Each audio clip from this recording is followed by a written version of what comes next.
Olá, gente, tudo bem? Sejam bem-vindos à nossa live da semana. Hoje o nosso tema é clima. A gente vai tratar das condições para os próximos meses com a atualização que acaba de ser divulgada lá pelo NOAA nos Estados Unidos, aquele importante centro, meteorológico que atualiza as probabilidades da ocorrência, por exemplo, do fenômeno Laninha. E como esse é um dos temas que mais nos interessa, a gente está aqui nesta véspera de feriado com a presença do Celso Oliveira, agrometeorologista, e ele vai trazer para a gente todos os detalhes da avaliação que ele fez a partir dos dados que foram divulgados hoje. Agora, pontualmente, já vejo que vocês estão entrando, muita gente já enviou pergunta, então eu gostaria de saber, vocês que estão aqui nos assistindo ao vivo, tem alguma pergunta, o que vocês querem saber sobre a ocorrência do fenômeno Laninha, impactos previstos, por exemplo, para o sul do país, para o centro-oeste, para a safra dos Estados Unidos, para a chegada de um frio antecipado, o que será que a gente já pode saber hoje? E além disso, como está a comparação entre o modelo climático dos Estados Unidos e outros modelos, Vejo que vocês estão entrando, então se acomodem, fiquem à vontade. Celso Oliveira, daqui a pouquinho já vou chamá-lo para começar o nosso bate-papo. Enquanto isso, vou deixar aqui para nossa audiência o tema da nossa live. Afinal de contas, quem chegar daqui a pouquinho já pode ficar por dentro, saber exatamente o que vai está sendo discutido por aqui. De onde vocês estão assistindo? Conta para mim. Vamos ver de onde. Atualização sobre Laninha. Vamos lá. Atualização da NOAA sobre Laninha. Vamos lá. Um minutinho, gente. Tô vendo aqui que estão entrando. Fiquem à vontade. E projeções climáticas para Brasil e Estados Unidos. Vamos lá. Temos aqui o pessoal, vamos ver, a Vitória, direto do Paraná, seja bem-vinda, Vitória, o Felipe de Belém, no Pará, a Solange de Pontes e Lacerda, Mato Grosso, o Felipe também do Paraná, o Agnaldo de Goiânia, o William de São Luís do Maranhão, o Paulo de Sidrolândia, Mato Grosso do Sul, o Júnior de Santa Bárbara do Sul, Rio Grande do Sul, a Bruna, direto do Triângulo Mineiro, a Maria de Ituruma, Minas Gerais, temos ainda o Flávio de Jaraguá do Sul, Santa Catarina, o Rogério Inoue está dizendo que voltou a chover na Bahia, que boa notícia. Pessoal de Palestina de Goiás, está aqui o Paulo e muito mais gente que já está conectado conosco. Sejam muito bem-vindos, o pessoal lá do Sergipe também, José Souza de Frei Paulo e assim por diante. Aproveitem, se quiserem, para enviar essa live naquele grupo de WhatsApp que vocês sabem que há agricultores interessados sobre atualizações climáticas. E vamos direto ao ponto, que eu sei que é assim que vocês gostam. Hora da gente fazer o convite aqui para o Celso. Vamos chamá-lo. O Celso já está por aqui. Vamos encontrar o Celso. Um minutinho, gente. Celso, meteorologista. Vamos ver. Aqui está, o Celso está conectado. Vamos ver o que podemos já interpretar destes novos dados, divulgados hoje. Opa, tudo bem, Kelly? Tudo bem, Celso. Que prazer te receber. Seja muito bem-vindo. Pois é. Muito obrigado. Deixa eu acertar aqui a câmera, que senão corta a minha cabeça. Tudo bem que eu não tenho muito cabelo, não, mas tá é sempre bom aparecer aqui de corpo em... Bom, pelo menos a cabeça. Tá perfeito, Celso. Tudo bem? Retinho, Tranquilo. Tá firme, tudo que bem. legal. Obrigada pela oportunidade, obrigada por estar conosco, a nossa audiência, num momento tão importante como hoje, dia em que o NOAA atualizou, a NOAA atualizou as informações sobre a ocorrência, chance de ocorrência de um Laninha. E eu gostaria já de começar te perguntando, o que foi trazido pelo NOAA nesta quinta-feira, o que você já consegue nos atualizar? A Administração Nacional Oceânica e Atmosférica dos Estados Unidos, a NOAA. Muito bem. O que a NOAA falou? Ela vem postergando, na verdade a agência, ela vem postergando a administração americana de Oceanografia e Meteorologia vem postergando o resfriamento do Laninha. Então, eu até venho acompanhando as últimas atualizações e, por exemplo, em novembro passado, a expectativa é que esse fenômeno Laninha ele, prosseguisse até o outono e tivéssemos aí um inverno e uma primavera com neutralidade. Já na última atualização, né, em março, já postergaram esse fenômeno Laninha para o inverno. E agora, se a gente olha a última atualização, embora fique próximo o padrão neutro e Laninha, é interessante que eles aumentaram um pouco a chance de Laninha ao longo de praticamente todo o segundo semestre de 2022 e até mesmo o início de 2023. E uma coisa que chama a atenção, que além dessa, assim, com relação, você pode eventualmente, vamos dizer assim, duvidar da simulação, né, e falar assim, eu tenho outras simulações, enfim, e elas podem apontar para outro caminho. Ok. Mas uma coisa é fato, se a gente olha os dados observados, e não em superfície, mas em profundidade, que é justamente dali que vem os fenômenos El Niño, Laninha, ou seja, são áreas de águas quentes que vêm do Pacífico profundo e acabam aflorando, dando origem aos fenômenos climáticos, o El Niño e o Laninha, você observa o seguinte, que a temperatura do Pacífico profundo está baixa. Então, a ideia de manutenção do resfriamento do Pacífico parece bastante razoável. E, na realidade, né, eu falei assim, você pode até olhar outras simulações e, eventualmente, imaginar que, por exemplo, pegar um outro caminho. Mas a maior parte delas também trabalha com esse cenário de manutenção do resfriamento. A dúvida, e aí entra numa questão assim que é mais técnica do que nessa questão da tomada de decisão do produtor, que eu acho isso sempre mais importante, é a questão de, eventualmente, o fenômeno Laninha chegar a um breve final durante o meio do ano, então, como aconteceu até no ano passado, nós tivemos um pequeno período de neutralidade no inverno, para depois o fenômeno, o resfriamento, voltar a intensificar mais para o final de 2022, 2023. Mas isso, particularmente, mexe pouco, eu diria agora, com os padrões de chuva e temperatura projetados para os próximos meses. Então, algo que eu tenho conversado com todo mundo imagina o seguinte, imagina que vai ter um padrão Laninha, independentemente se eventualmente esse Laninha der uma trégua, uma pequena trégua, a temperatura do Pacífico, de uma forma geral, ela vai continuar mais baixa que o normal. E isso vai fazer com que a atmosfera sinta esses efeitos. Então, por exemplo, só para chamar atenção, a gente tem tido, agora nesses últimos meses, uma situação até diferente de um Laninha. Tem chovido muito no sul, até agora, o que foi um alívio num primeiro momento, agora no final de fevereiro, início de março, já começa a ser um problema nesse momento para a colheita da soja. Hoje, por exemplo, o Rio Grande do Sul tem 35% apenas da soja colhida. E uma dificuldade grande para avançar justamente por conta da chuva frequente. E aí, esse é um padrão que a gente chama de intrasazonal. Fala assim, poxa, mas é Laninha, por que agora está chovendo? Porque existem outros fatores que acabam quebrando esse padrão do Laninha e eventualmente trazendo, por exemplo, chuva mais forte para o sul e falta de chuva na Bahia, que você até comentou de um internauta que está comemorando justamente a volta da chuva para a Bahia. Choveu muito na Bahia durante boa parte do ano e agora cortou a chuva repentinamente.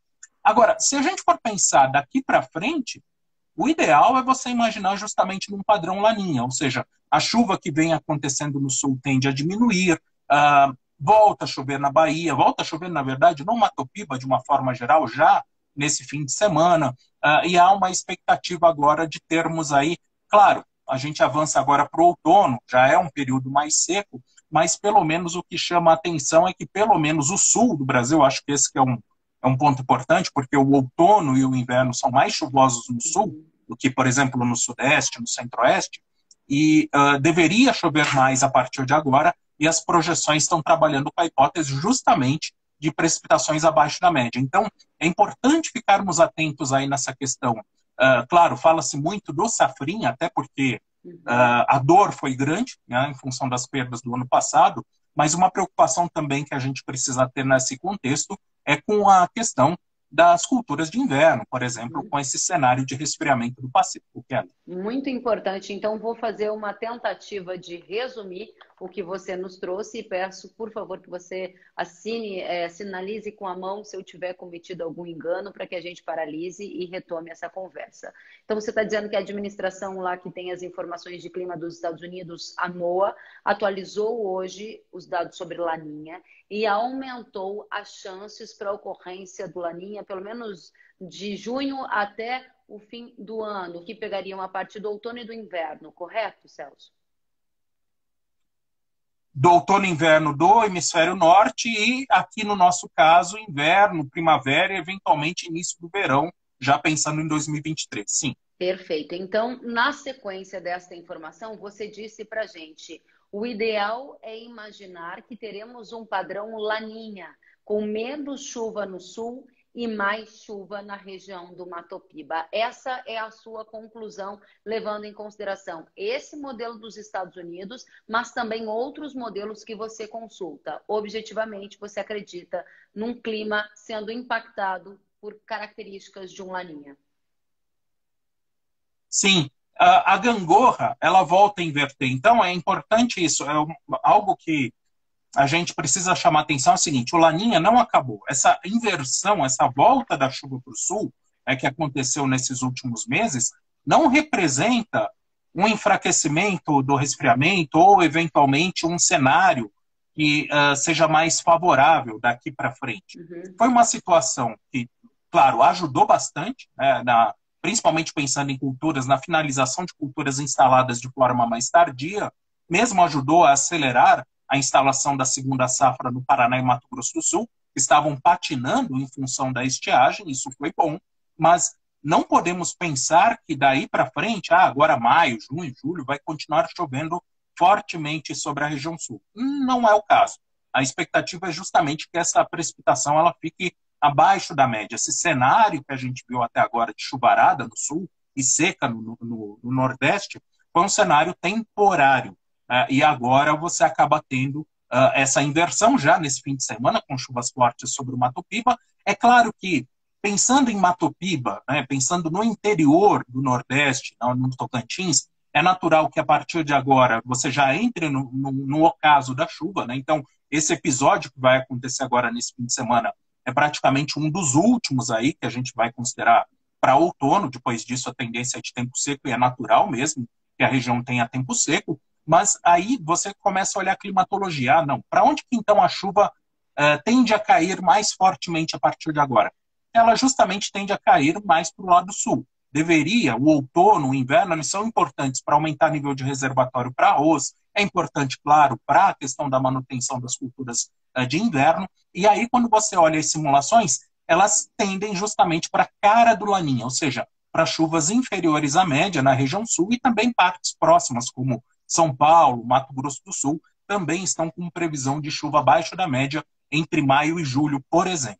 Muito bem, vou pedir então agora para a gente alinhar essa expectativa de acordo com aquilo que a nossa audiência está pedindo aqui, Celso.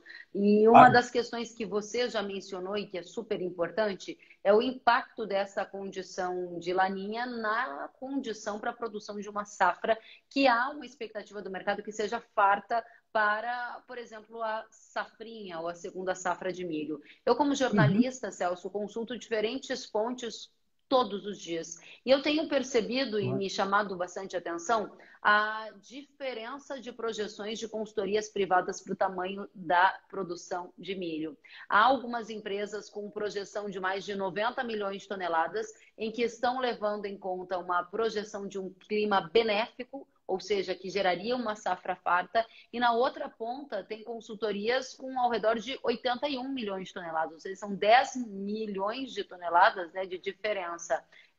Conta pra gente, qual é a sua avaliação? Haverá uma condição climática favorável para uma safra que chegue ali aos 90 milhões de toneladas para o milho safrinha? O Juarez Scarabelotti está perguntando, o Paraná foi muito prejudicado com Laninha. Para este ano, como vai ser?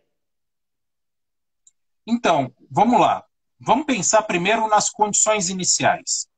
O plantio do safrinha, ou da segunda safra, né? Safrinha antigamente, agora já é a principal safra de milho do Brasil. A segunda safra de milho ela foi instalada muito mais cedo esse ano, comparada ao ano passado. Isso por conta da chuva de primavera, que aconteceu mais rapidamente, isso permitiu a instalação da soja, por consequência o milho, né? Então, isso já é um primeiro ponto. Muito milho foi instalado dentro da janela, diferentemente do ano passado. O segundo ponto é que, ok, as chuvas estão já diminuindo e temos sim algumas áreas com déficit hídrico. Hoje já há déficit hídrico, por exemplo, em áreas de Minas Gerais, Goiás e até mesmo aqui pegando o noroeste do estado de São Paulo. Só que tem um ponto, né? Tem a chuva ainda prevista para esse fim de semana, que pega pelo menos parte dessas áreas produtoras. Volta a chover intensamente, não apenas no Mato Piba, mas volta a chover forte também sobre Goiás, norte de Goiás principalmente, norte do Mato Grosso. Tá? Isso sem contar as pancadas mais isoladas que vão cair também em áreas do centro e sul desses dois estados. Agora, existe hoje, Kelly, uma situação que é uma boa umidade de solo, por exemplo, neste momento no Paraná, partes aí de São Paulo, principalmente a divisa de São Paulo com Paraná e sul do Mato Grosso do Sul, é uma situação muito diferente, né, do que a gente via, por exemplo, há um ano atrás. As chuvas desse ano foram, pelo menos agora, dessas últimas semanas, elas ajudaram bastante esses três estados, pelo menos parte aí de São Paulo, Mato Grosso do Sul e o Paraná como um todo, e existe uma outra área mais ao norte, justamente, centro e norte do Mato Grosso, centro e norte de Goiás e Mato Piba, e de Minas Gerais, enfim, e Mato Piba, que também estão recebendo chuva forte esse fim de semana e vão ter um bom aumento da umidade do solo. Então, essas duas áreas, elas estão numa condição mais favorável para o desenvolvimento. Existem, sim, alguns pontos de interrogação nessa história. Por isso que há uma divergência aí nas projeções. Por quê? Porque essa chuva, essa gangorra que inverteu, ela passou muito rapidamente pelo Brasil Central. Então, por exemplo, hoje eu conversei com um produtor de Araguari, no Triângulo Mineiro, e ele comentou que essa frente fria que está chegando na Bahia, ela só trouxe barulho, só trouxe trovoada. Não choveu forte sobre Araguari. E aí você acaba já tendo uma penalização no desenvolvimento desse milho, principalmente áreas que foram instaladas de forma mais tardia. Então, essa que é a grande questão.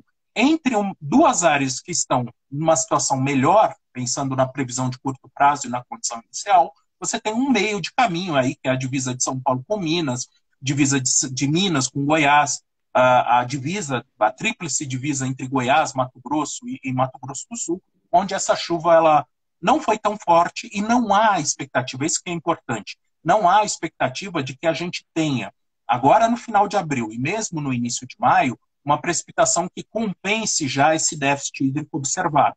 Então, no fim das contas, o número ele acaba justamente sendo picado, porque você tem áreas, ok, tão boas que você vê que há um bom potencial, mas áreas que não estão tão boas assim.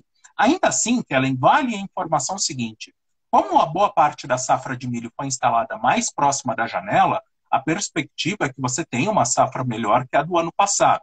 Talvez não tenhamos justamente uma chamada safra cheia, porque essa chuva já está começando a falhar em alguns pontos do país. Mas ainda assim, você tem uma perspectiva melhor.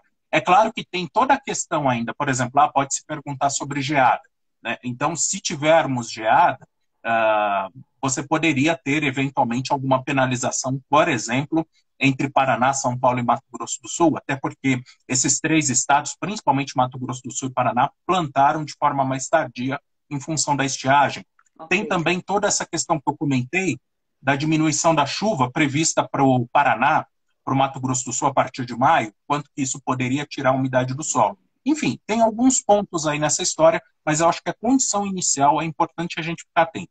A instalação ela aconteceu bem mais próxima da janela. Para fechar o tema segunda safra de milho e a influência do Laninha, de acordo com a sua visão, Celso, há um sinal vermelho de que há um grave risco de perda de produção, principalmente nesses estados do centro-sul, que podem ser mais impactados pelo Laninha e terem uma produção potencialmente menor, ou o sinal é de alerta. Tivemos uma implantação boa da segunda safra de milho, porém as condições a partir de agora tendem a ficarem piores, o que pode tirar uma parte grande do potencial produtivo. Estamos no amarelo ou estamos no vermelho, de acordo com a sua avaliação?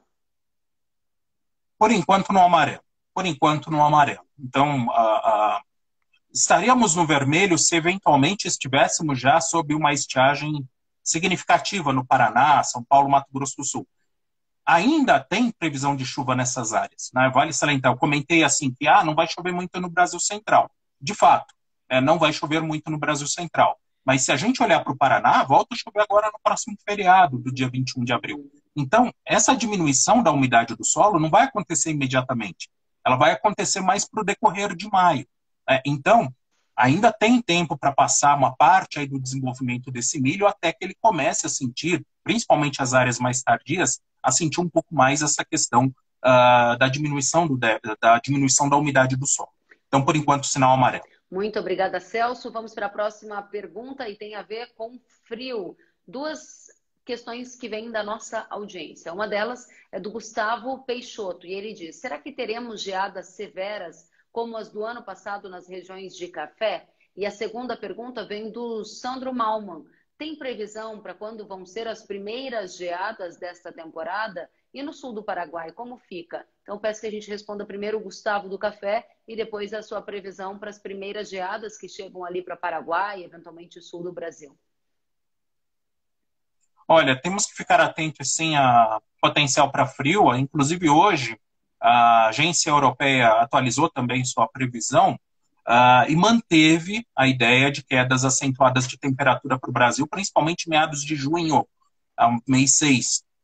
Então, talvez a gente não tenha a mesma frequência do ano passado, que foram 3 ondas de frio em 30 dias. Mas eu acho importante, sim, ficarmos atentos à questão de queda de temperatura, ficarmos atentos à questão, primeiro, do mercado. O mercado ele sempre acaba volatilizando, isso mexe muito com o preço e tudo mais.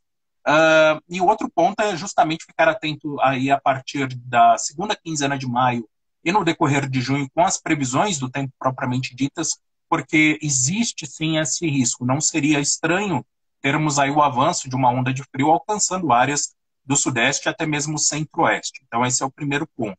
Com relação a... Celso, não seria estranho as primeiras ondas de frio atingindo o sul e sudeste a partir de quando? Olha, já na verdade, assim, as ondas de frio mais intensas estão previstas para junho.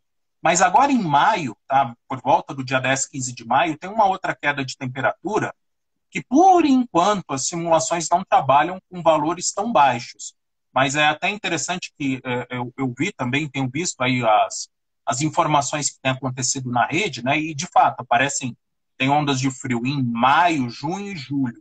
Mas a impressão que passa é que a de junho é a mais intensa, né? Então, essa aí, meados de junho, eu acho que a gente vai ter que ficar mais atento. Só que eu sempre comento o seguinte, Kelly, que é importante, independentemente, hoje, por exemplo, a data de frio mais forte é para junho. A partir da segunda quinzena de maio, fica atento à previsão. Porque a previsão de frio extremo, de geadas, a incerteza, infelizmente, é alta. Então, hoje a gente tem uma ideia, assim, uma vaga ideia, vamos dizer assim, do que pode vir a acontecer nos próximos meses. Qual o cenário macro? Quando a gente vai afinar essa previsão, detalhar mais, aí a previsão de 10, 15 dias é mais precisa. E nesse aspecto é importante, a partir de 15 de maio, ficar sempre atento à previsão. Muito bem. Vamos adiante. Tem mais gente querendo aqui saber sobre a safra de verão 22-23, a previsão de clima. Pergunta da Clausamboni.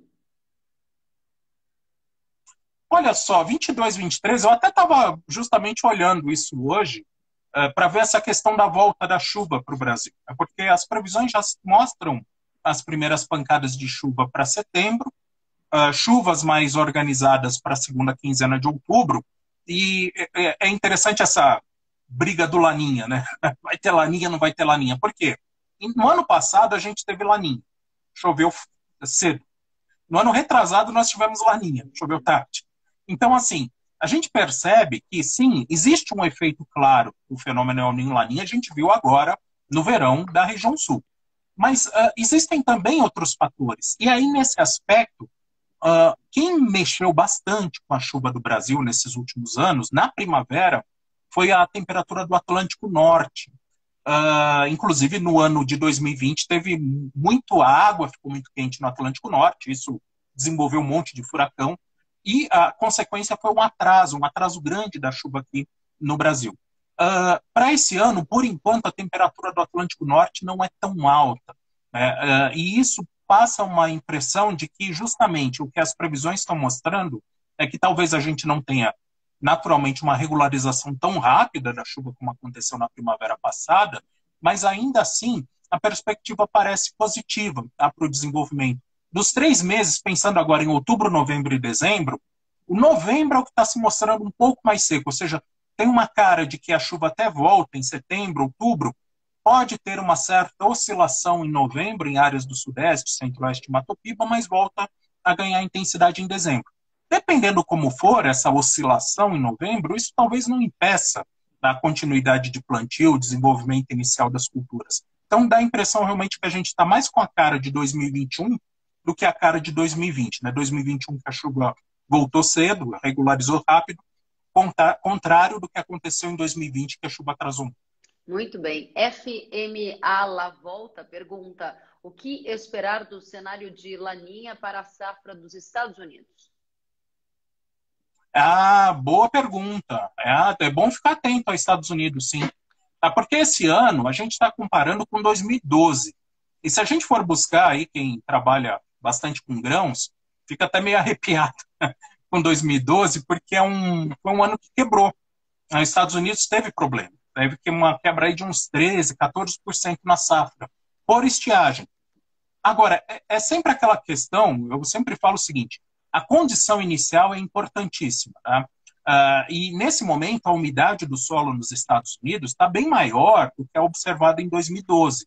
Melhoraram muito as condições do solo. Então, isso permite, num primeiro momento, uma instalação mais rápida, desde que a temperatura ajude. Esse é um ponto que eu tenho olhado bastante para Estados Unidos, porque as temperaturas previstas para as próximas semanas são baixas. Só há uma expectativa realmente de calor no meio oeste americano com a chegada de maio, principalmente meados de maio. Isso preocupa um pouco por causa da questão da janela. Os Estados Unidos eles têm uma janela muito estreita, o milho ele precisa ser instalado mais cedo, né, em relação à soja. E aí, muitas vezes, quando bate essa janela, o pessoal prefere ou plantar apenas soja, não plantar o milho, enfim, trocar um pouco a área semeada por conta dessa questão de janela. Mas eu acho que o ponto importante é esse, Kellen. São duas coisas. Primeiro, a umidade do solo até que está boa. Temperatura que não ajuda tanto. Isso pode eventualmente atrapalhar um pouco agora em abril e melhorar em maio. O outro ponto importante, aí sim, lá na frente, é que as previsões para junho e julho são de chuva abaixo da média e temperaturas mais altas. Então, até há uma expectativa de chuvas mais frequentes nesse início de primavera. Vamos ficar de olho aí para ver se a temperatura ajuda nessa questão da semeadura, mas lá na frente, sim, durante aí o verão, florada, enchimento de grão, principalmente no mês de julho, há uma expectativa de chuva abaixo da média e temperaturas altas. Então, eu vejo assim uma situação para bastante especulação, até porque estoques estão baixos, enfim. Então, em toda essa questão, a China mesmo está tendo dificuldade para fazer instalação de milho nesse momento, mas o problema deles é a pandemia, que é bastante o lockdown deles é bastante restrito, então isso está atrapalhando a questão da instalação do milho. Então, isso tudo pode fazer com que você tenha mais procura de milho, por exemplo, por parte da China, e toda essa questão aí da agricultura eventualmente norte-americana patinar em alguns momentos aí durante essa safra. É bom, sim, ficarmos atentos aos Estados Unidos. Muito bem. Essa é uma pergunta que foi feita aqui também pelo Leandro Mori. Ele queria saber se o Laninha vai proporcionar perdas à safra dos Estados Unidos. E aí, de novo, eu vou te pedir para a gente colocar naqueles quadradinhos. Quadradinho vermelho, que é um sinal de alerta bem forte, de risco acentuado, ou o quadradinho amarelo, que é um sinal de alerta. Efeitos do Laninha para a safra norte-americana. Você aqui disse que há uma comparação com as condições climáticas de 2012, e para quem lembra, 2012 foi ano de perda por estiagem, a quebra na safra dos Estados Unidos. Então, eu gostaria de classificar o seu entendimento como, nesse momento, a ocorrência de um Laninha é fator de alto risco para a safra dos Estados Unidos, ou sinal vermelho ou amarelo? Explica para a gente, por favor. eu sempre fico mais para o lado mais conservador, mais para o amarelo, mas por um motivo. O 2012, por exemplo, colocaria os Estados Unidos em vermelho. Só que a umidade do solo, a condição inicial norte-americana é melhor que a de 2012. Então, por isso que eu coloco num amarelo. Porque naquele ano, o déficit hídrico já era acentuado antes do início da safra. Esse ano não. Esse ano a umidade do solo está razoável. Tem sim algumas áreas, claro, a gente pode classificar, por exemplo, as áreas do oeste, as Dakotas, Nebraska, enfim, Arkansas, essas sim ficam no vermelho, mas elas não estão na área majoritária de grãos. Essa que é a questão. Então, quando a gente olha Iowa, Illinois, você já vê uma situação, pelo menos de umidade do solo, melhor que a de 2012. Muito bem. Celso, para fechar, vamos voltar aqui para o Brasil e responder mais duas perguntas da nossa audiência. A primeira delas do Saulo Júnior. O que esperar para o centro-oeste do Brasil, que está com algumas áreas há mais de 10 dias sem chuvas e algodão da segunda safra já no campo? Efeitos do Laninha, dados hoje pelo NOAA e confirmados na sua expectativa para o centro-oeste do Brasil? Pergunta do Saulo. Com relação ao algodão, tem previsão de chuva forte nesses próximos dias, nesse fim de semana, para o norte de Goiás e norte do Mato Grosso. Já em outras áreas, quando você desce mais para a região central do Mato Grosso, por exemplo, a região de Novo Biratã, mesmo para a região de Sapezal, para a região do Vale do Araguaia, e olhando para Goiás, para o centro e sul de Goiás, a precipitação prevista já é mais fraca. E olhando para o final de final de abril, início de maio, até tem previsão de algumas pancadas de chuva sobre essas áreas entre o finalzinho de abril e início de maio. Mas não são chuvas suficientes para repor a umidade do solo. Então, eu dividiria, na verdade, né, o algodão e a área, o centro-oeste, em duas áreas.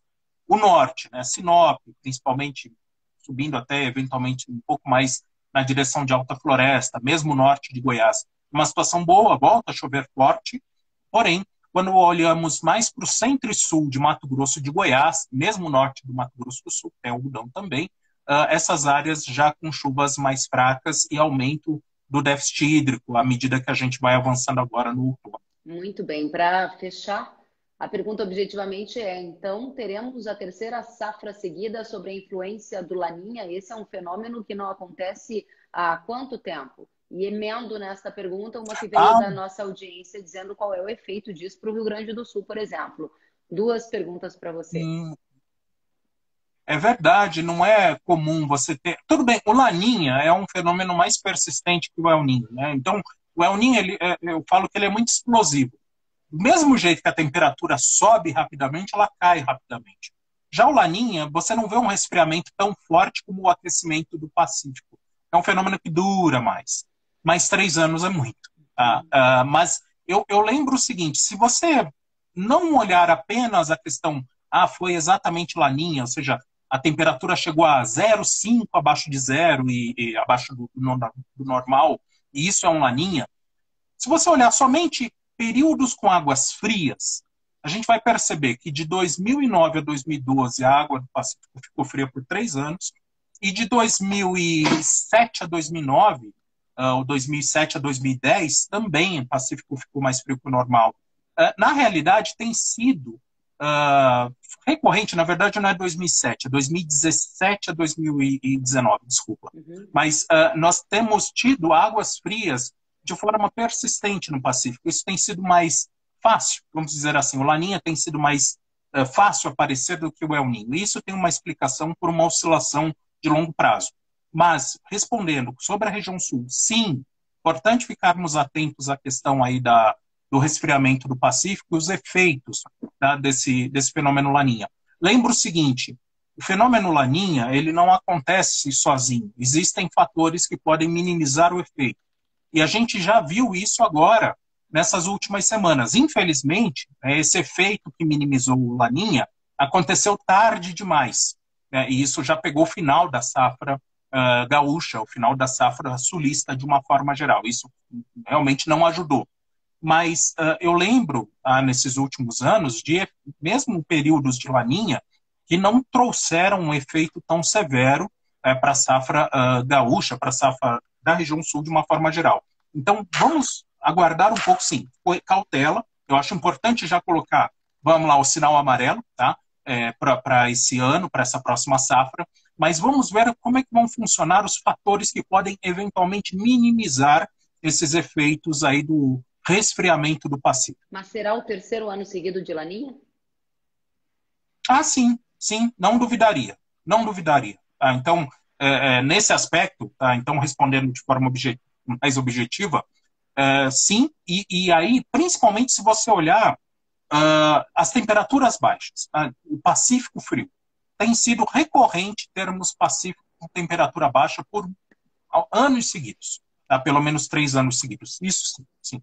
Celso Oliveira, muito obrigada pela presença. Nossa audiência aqui qualificadíssima, atentos às suas explicações. Desejo a você uma ótima Páscoa. Obrigada pela oportunidade. Todos aqui na audiência acenando e agradecendo.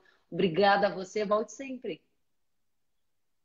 Muito obrigado pelo convite. Boa Páscoa a todos. Até a próxima. Até a próxima, Celso. Tchau, gente. Obrigada.